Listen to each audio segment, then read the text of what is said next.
अब आपको लगता होगा बाबा तुम तो मैंने कुछ, अब मेरे को तो भाई थोड़ा साफ सफाई का मेरा अभी से नहीं, मेरा बचपन से ही मेरी लगा, तो मेरे अंदर वाले ये है, घर को भी रखता हूँ जहाँ लेटता सोता हूँ, भाभी इस को साफ सफाई, अगर एक कण भी ऐसे डला हुआ है, फूल भी अगर पत्ती डली हुई तो मैं तुरंत उठाऊंगा अपने हाथ।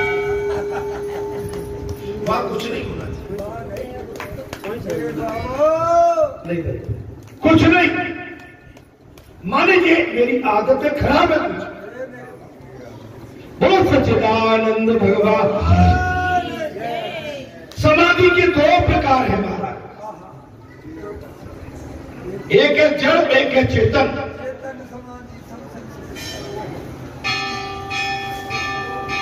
एक है जड़, एक है चेतन। जड़ समाधि वो है जिसमें योगी मन को बलपूर्वक वश में रखकर प्रसन्न कराते हो। बल देके जबरई से माला लेके आंखें बंद करके कहा महाराज, बोले महाराज तो अभी भजन कर रहे हैं, कब तक नींद लेंगे? बोले महाराज 3 घंटे। और महाराज बाबा में भीतर कह रहे हैं कि 3 घंटा कब पूरे तब पानी। मेरी बात को समझ, बोले महाराज 3 घंटे के लिए बैठे, क्यों? चेला कह रहे महाराज उठेंगे नहीं अभी पूजा से। अरे भाई पूजा जब तक ने बचारा नहीं जाना। अरे पूजा तो मन की होती,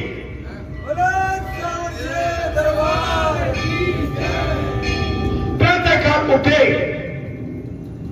जलपान किया, पृथ्वी माता को नमन किया, जलपान किया, वंदित किया, दिशा मैदान स्नान ध्यान और बढ़िया ठाकुर जी की पूजा की, घंटी बजाई, ओम जय जगदीश हरे, महाराज ले लो भोग ले लो, तुलसीदास चढ़ गया, फूल पुष्प चढ़ गए, और श्री राम जय राम जय जय राम, और जय चले अपने राम।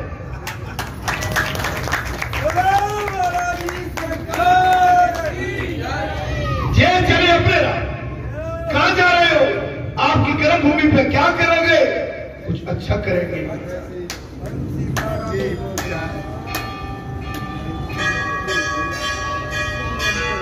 नहीं महाराज, पूजा में पाखंड नहीं, पूजा तो बड़े सरल भाव से की जाती है, विदुर की तरह, सबरी की तरह, विदुर रानी की तरह, महाराज मीरा की तरह, ध्रुव प्रहलाद की तरह, अनसुईया, और महाराज रैदास, कबीरदास, तुलसीदास, कई दास हुए। दास बन के भक्ति करोगे तो महाराज आपका जो दास भाव है ना, वो भगवान तुरंत पकड़ लेगा। चतुराई की भक्ति,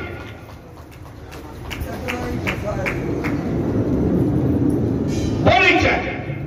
कथा में शायद आनंद नहीं आ रहा,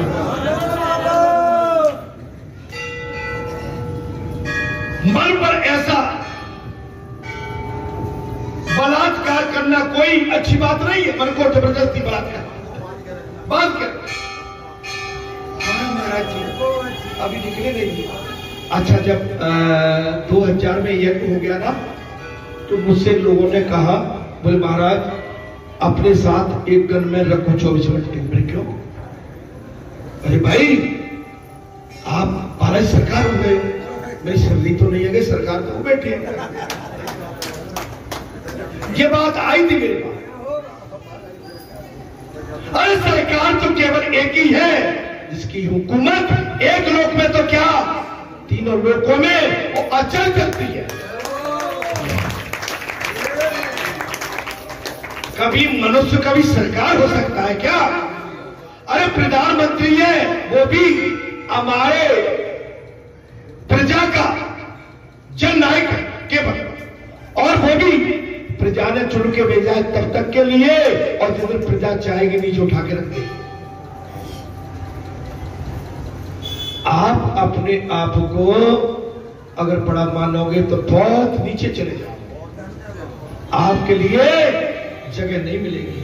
और विशेष तौर से धर्म के बारे में महाराज समाधि दो प्रकार की, जड़ एवं चेतन। जड़ समाधि वह है जिसमें योगी मन को बलपूर्वक वश में रखकर प्रयत्न करते हो। मन पर ऐसा बलात्कार भाव माने दबा करना अच्छी बात नहीं है। वैसे योगी कभी रोगी बन ही नहीं सकते। योगी कभी रोगी नहीं, उनके लिए तो 12 महीना सावन भादो है। 12 महीना सावन भादो और 12 महीना तीर्थ और 12 महीना पूजा अर्चना और 12 महीना हवन पूजन कीर्तन संकीर्तन और 12 महीना सेवा भाव। अब 11 दिन माता का लगा, 11 दिन का यज्ञ हो गया और रोज हो रहा है जहाँ, तो अब 11 दिन में 10 दिन में माता पे पानी चढ़ा रही, जल चढ़ा रही। अब भी माता चढ़ा रही है कि नहीं चढ़ा रही? क्यों, क्या हो गया? माता की तो चली तो नहीं गई, माता तो वो बैठी होंगी, दरियाबारी बैठी है, चंडी रोड पे बैठी है और वैष्णव जहाँ बैठी है, चढ़ाओ ना रोज लंगोरिया। बादला देखो, हर माता कह रही वो मैया आ गई। अब मैया कहाँ चली गई? बादरा तो बाबा के जहाँ, वो माता आ गई। भैया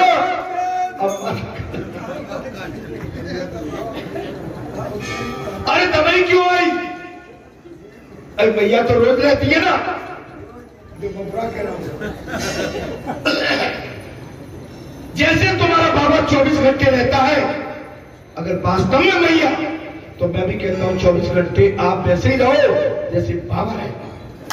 भीड़ को बताने के लिए कोई कह रहा नहीं, एक से रिद्धि सिद्धि। अभी देखो जो सब कहते बाबा मैया नहीं आई, तो मैं क्या जबरदस्ती थोड़ी बुलाऊंगा, मनो थोड़ी है मुझे। बिन्ने आनो होगी तब मुझे पटक ले, जबरदस्ती आजा मुंह में आजा, मैं ऐसे वैसे करूं नहीं मेरे भाई। क्यों होती है तब? हाँ, जबरदस्ती हिलना डुलना और जबरदस्ती ये बात रखना मैं जानता हूं ठीक नहीं है, दुखदाई है। बुरा मत मानना मेरी बात का बहनों, मेरी बेटियों जी। इसी कारण तो हड्डियों की निंदा की गई है, इसलिए हड्डियों की निंदा कुछ है ही नहीं, कुछ है ही नहीं तो लगिए नहीं। कथा में भगवान सुखदेव कहते राजन, इसी कारण तो हड्डियों की निंदा की गई है। हड्डी योगी को भक्ति का सहारा न मिल पाए तो उसका योग निरर्थक हो जाएगा, रुखा रह जाएगा। आपको भक्ति नहीं मिली, कोई देवी नहीं आया, कोई देवता नहीं आया, कोई बाबा नहीं आया, बैरागी नहीं आया, कोई ईश्वर आप कुछ नहीं है, तो आप वैसे ही लगे हो। भैया जी कथा में तुम्हें बुरा तो नहीं लग रहा भैया? जब फोटो करके बहनों को बता दे रहे हो बुरा लगेगा। ऐसे की निंदा होती, ऐसे की बात में निंदा होती है, बचो इससे। इसी कारण तो है हठी योगी की निंदा की गई है। हठी योगी की भक्ति का सहारा न मिल पाए तो उसका योग निरर्थक। मन पर जबरदस्ती आप बनावटी बात योग करने की अपेक्षा उसे प्रेम से समझा बुझाकर बस में करना अच्छा है।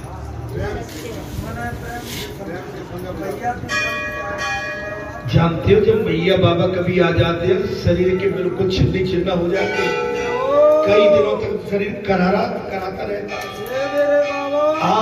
जबरदस्ती कहते हैं महाराज, मधुमक्खी के छत्ते में हाथ मत डाल,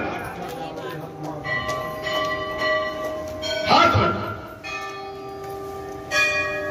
मन सज्जन है, इसी कारण तो मन क्या है महाराज? मन सज्जन है।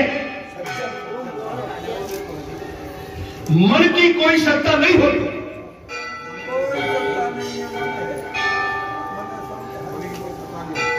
मन की कोई सत्ता नहीं कोई सत्ता नहीं।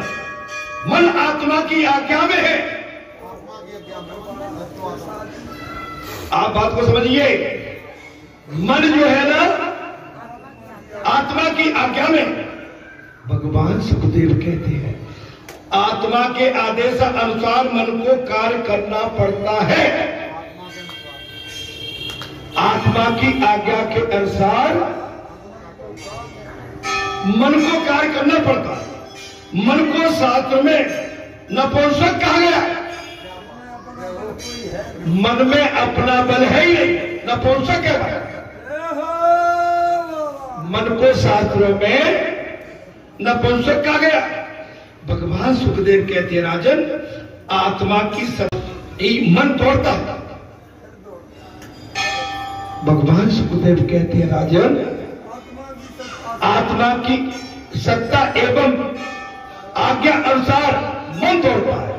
योगी मन को बलपूर्वक ब्रह्मरंध्र में स्थापित करते हैं। बलपूर्वक योगी मन को साध लेते हैं ब्रह्मरंध्र। उस समय उनका शरीर जड़ हो जाता। उस समय योगियों का शरीर कैसा हो जाता है? आपको हमको अपने मन को बस में करना पड़ेगा। कब? तपस्या के लिए, पूजा के लिए, योग के लिए, अच्छे काम के लिए मन को पकड़ना पड़ेगा। और मन आत्मा के बस में। लेकिन कभी कभी हम मन को स्वतंत्र छोड़ देते हैं। मन कहीं गंदी चीज पर भी जाके बैठ जाता और गंदी जगह पर बैठने के बाद वो हमें धोखा कर देता, निराधार बना देता। हमारा जो कद है उसे छोटा कर ये सब कुछ है। आप समझिए महाराज क्या है? योगी मन को बलपूर्वक ब्रह्मरंध्र में स्थापित करते हैं। इस मन को समझाओ। मन लोभी, मन लालची, मन के चले चालिए पलक पलक। आप मन को कंट्रोल। मैंने अभी प्रातः काल वही कही थी कि आपके घर में भी बेटी है। आपकी मैं बेटी शब्द कह रहा हूं तो आपके घर में बेटी का पिता भी है। ऐसे ये भी पिता है किसी की, इनके घर में बेटी है। कोई अंतर है क्या? नहीं है। बात उसमें खत्म, बात ही खत्म हो गई। पाप के दो ही आधार है, जड़ और जुर्म। पाप के मूल आधार जड़ एवं जुर्म, और जड़ एवं जुर्म अभी से नहीं अनादि से है। इन्हीं पर महाभारत हो गया और इसी पर रामायण हो गई। हुआ के नहीं? महाराज बताओ ना किस पर हुआ? स्त्री का चिर है महाभारत, सिया है महाभारत। इधर महाभारत में जमीन के बंटवारे में, और राम जी की दया तो यही रही कि जमीन का बंटवारा नहीं। वो राम महाभारत तो हो गया। इसलिए मैन बीमारी है संसार में, जोरू एवं जड़, जड़ एवं जुर्म। मैन पाप जहां से पनपता है। जब समाधि की तुलना में चेतन समाधि श्रेष्ठ है। खुले में, खुले में माता बहन बैठी है। अगर हमारा मन गंदा है तो भाई पाप लगेगा, और मन गंदा नहीं है तो भगवान के पास हिसाब है उसका।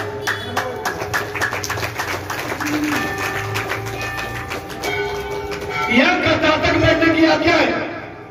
कथा के बाद फिर खाली बैठने की माताओं को विशेष तौर से मेरी बुरा मत मानना।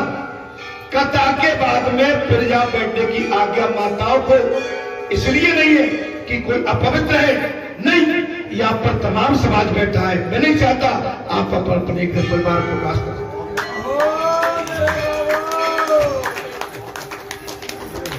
हम ही बैठे, ईश्वर ने करे हमारे मन का स्वाद खट्टा हुआ।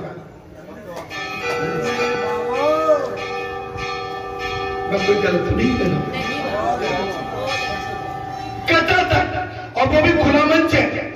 अब मुझसे एक बात और कही थी, बोले बाबा के लिए गुफा बना दो। हाँ, ये 2000 की जो आपका ये गुफा था ना, सो कोई कहने लगे, बोले बाबा का गुफा बना दो। मैंने कह दिया गुफा में कहा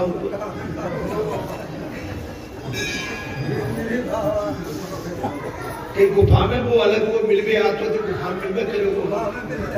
मैंने भैया तुम्हारा बाबा तो छोरे में और गुफा में मुझे कौन सी गोपनीय बात करनी है? अरे जो बात करूंगा जो तुम्हारा मोड़ा हूँ, लल्लू हूँ, पप्पू हूँ, जो भी तुम्हारे सामने तो हूँ, मैं तो छोटे छोटे में कह दिया। गुफा में क्या तुम मेरी कोई अच्छी सी व्यवस्था करने जा रहे हैं? तो हमें रोज वो में लट पड़े बैठो।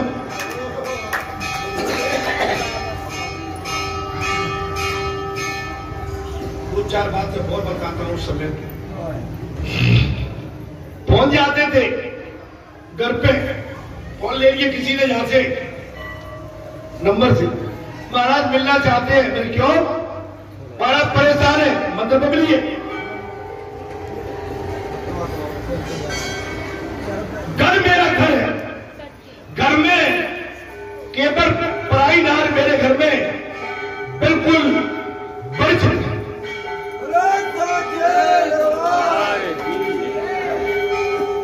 मंदिर से संबंधित बात चौड़े में होगी और मंदिर में।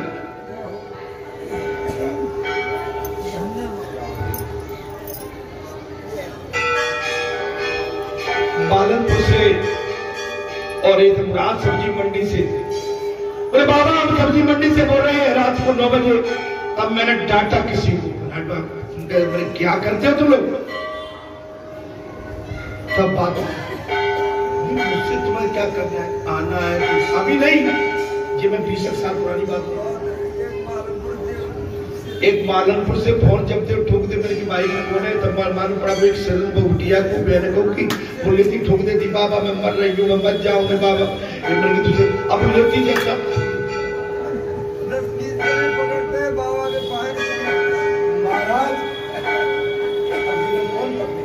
बुरा मत मानना। आप अगर ध्यान से सुनते हैं, हाँ भैया ठीक है तो तुम्हारे गले में मर जाते वो तो सब बिल्कुल। खुजली खुजली को लटकाया, आपके पूरे शरीर में खुजली फैल जाएगी। अब इतनी क्लियर बात बताने वाला तुम्हें कोई संत हो तो मुझे लियाओ, कोई नहीं बताएगा। घर पे चौड़े में भाई बात आ गई कि वो बना तो गुफा।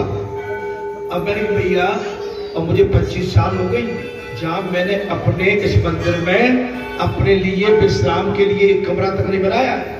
अगर मैं आता हूं चाहे 24 घंटे, चाहे 20 घंटे, चाहे 2 दिन, चाहे 3 दिन बैठ के और बैठा ही चला जाता हूं। आज तक 25 साल में या के सेवादार बता दे कि बाबा को हमने यहाँ सोते हुए देखा था।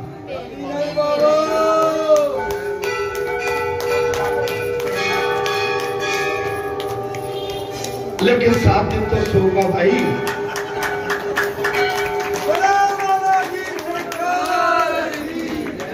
बागवत भगवान के चरणों में सोगा। जमीन पे 7 दिन माता के चरणों में सोगा। अब रात को सोने की तो अनुमति मुझे दे ही देना मेरे भाई। मैं अपनी प्रशंसा नहीं कर रहा, मैं तुम्हें कुछ अपने अनुभव दे रहा हूं। अगर संसार से बचना है तो तुम्हें संसार से दूर रहना है, जीने का तरीका। महाराज गोपियों की समाधि शीतल समाधि थी। कथा ठीक लग रही है? कृष्ण कथा चल रही है। गोपियों की समाधि जागृत समाधि, वे कान बंद करके या आंख मूंद के नहीं, वे तो खुले कान और खुली ही कृष्ण के साथ ध्यान लगाते थे।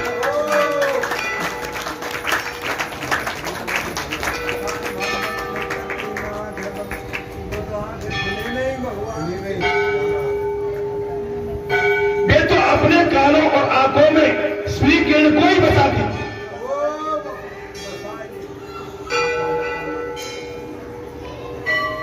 इन्हें देखकर तो उद्भाव उल्टा सीधे सरल पड़ गए थे महाराज।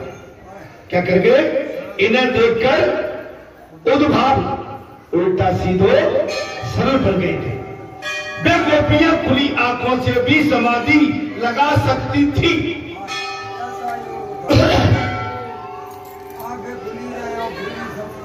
वे गोपियां खुली आंखों से भी समाधि लगा सकती थी। जहां जहां उनकी दृष्टि जाती वहां उन्हें कृष्ण के दर्शन होते थे। गोपिकाओं की स्थिति क्या हो गई थी? जहां जहां गोपिकाओं की दृष्टि जाती थी वहां भगवान श्री कृष्ण के ही दर्शन पाती थी। महाराज यत्र यत्र मनो यत्री मन तद माधव। महाराज अरे आप हंसे नहीं फिर? कभी कभी तो आप बहुत बढ़िया। कहां चले गए थे? नहीं आती। देखो आप तो बिल्कुल उच्चारण सही करते हो। यत्र यत्र मनो यात्री तब तत्र माधव। आप तो जानते हो ना। अर्थात समाधि ऐसी साहजिक होनी चाहिए। इसलिए तो उद्धव जी की निर्गुण निर्विकार ब्रह्म की आराधना की बात सुनकर गोपियों ने कहा था हम तो खुली आंखों से सर्वत्र साकार ब्रह्म श्री कृष्ण का दर्शन कर।